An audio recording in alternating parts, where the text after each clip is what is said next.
Good morning and welcome back, or welcome to my channel. For those of you that don't know, my name is Lotte and happy Valentine's Day. So today I wanted to take you on the journey of today with me, but incorporating 14 acts of self-love as a little Valentine's Day special.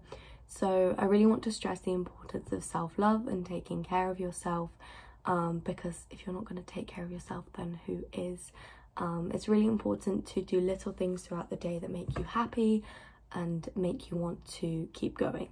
So I'm going to show you 14 different things that you can do to improve your day just a little tiny bit. So the first thing I did today was I got up an hour an hour later, and then I just chilled in bed for a little bit. So it's now 20 to 8 and I need to leave at 8:30 for a lecture. Well, 3 lectures, so it's quite a long day today. So right now I need to make a coffee and then I'm going to make some breakfast.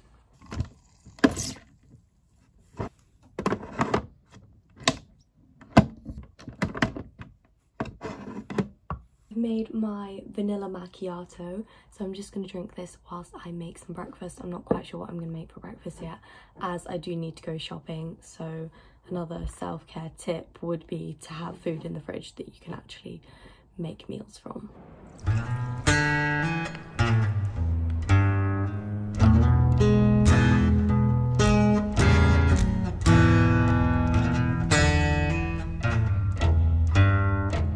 Walking to a lecture right now in my little tux. Looking smooth. Looking smooth. I just got back from my lecture, so that previous video of my 2 friends, they were taking a rose for one of the boys in the lecture with a big plan to reveal the rose to him with a heartfelt card, and it did kind of fall apart because the lecturer basically had a fire drill and we all had to leave and then we were running out of time. So it would have been funny, but it kind of flopped, which is a shame. But yeah, so now I'm just eating this like Thai rice bowl thing that I made last night, and this is a reminder that self-love includes fueling yourself throughout the day. And a second thing, so this is 2 in one go, is we just had a patient carer community meeting where we got to ask patients questions. So this is your reminder that self-love can involve loving others as well.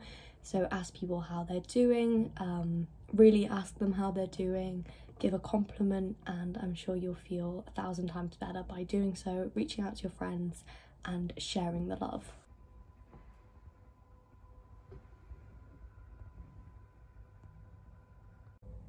A window cleaner just came up the side of my window and I was sat right here looking at my window there as he just rose, and I really didn't know what to do with myself because the shock of somebody just appearing was too delayed for me to then wave and it not be weird, but also closing the curtain just felt rude, filming it felt even worse, and then walking away awkwardly just didn't seem like a great option as well. So I just looked down and was like so focused on my phone and my food and pretended to not see him. But yeah, that was an experience. Now I'm just preparing for my next workshop thing. Also, I've got really cold nose, hence why it's red, and I'm just about to eat some gluten-free vegan chocolate.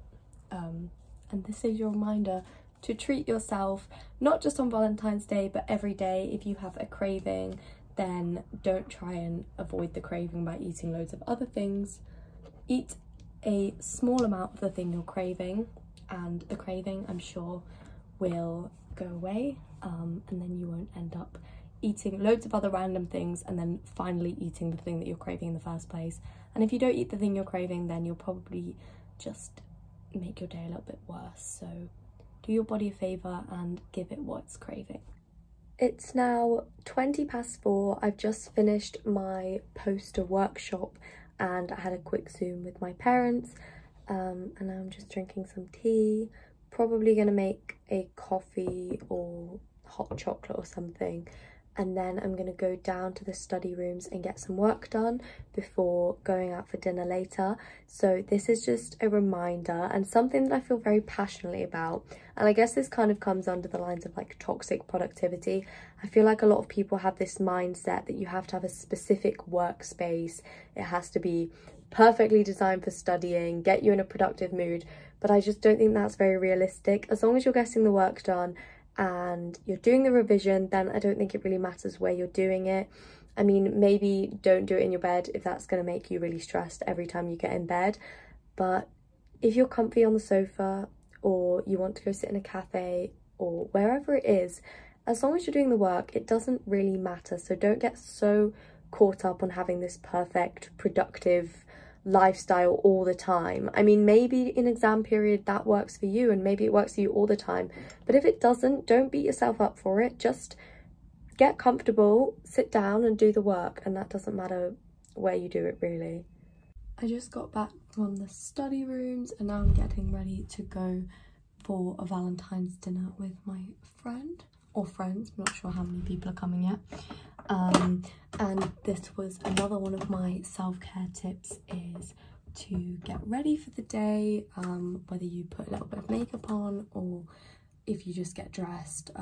It can really help you to feel happier and more productive and just generally in a better mood instead of sitting in your PJs all day. And I think most of us probably learnt the hard way during lockdown, when it was acceptable to just sit in your pyjamas all day, every day, for a good few months.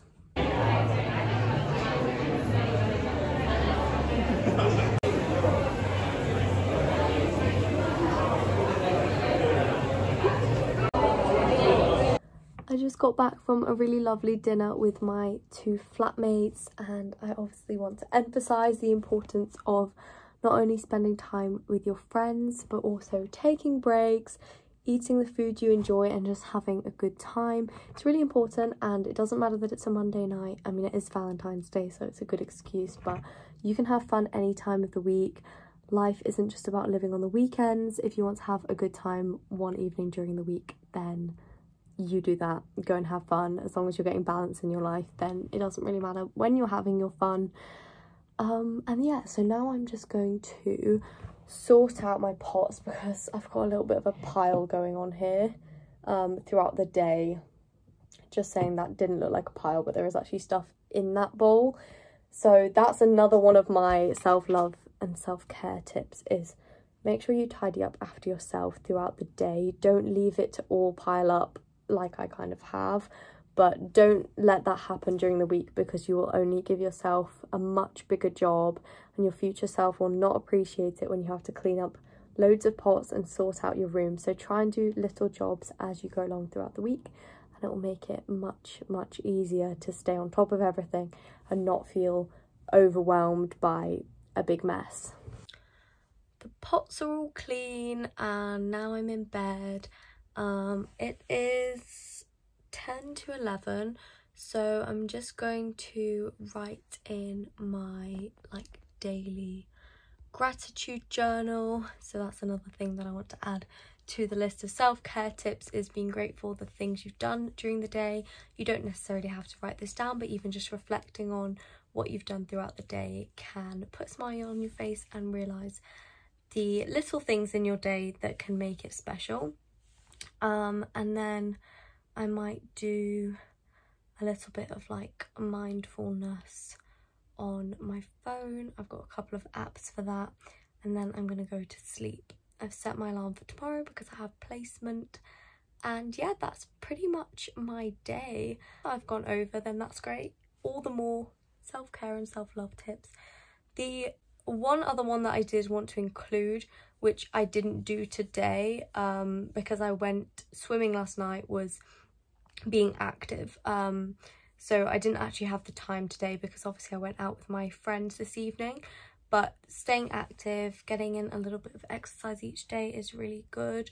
I'm fortunate being at university that I do quite a lot of walking anyway, just from walking between campus, so that's kind of my daily exercise. But if you don't have that, then try and get out for a little walk, do some yoga, go for a swim, go for a bike ride, whatever it may be, just to get your body moving, and I'm sure that will help you with the rest of your day. So yes, thank you so much for watching. Take care of yourself. Self-care day shouldn't just be on Valentine's Day or a specific designated self-care day. It should be every day. Here's a few ideas that I hope can help you incorporate some more self-love into your everyday tasks. As you've probably seen from today, it doesn't have to be anything crazy or big. It can just be literally making yourself a nice cup of coffee. So I really hope that you enjoyed this video and found something useful from it. I'm sorry, my phone is really shaking right now. I just trapped my little finger under my phone. So yeah, don't do that. Not a good self-care tip, breaking your finger on your phone. Anyway, as I was saying, have a lovely day. I hope you had a great Valentine's Day, and I'll see you in the next video.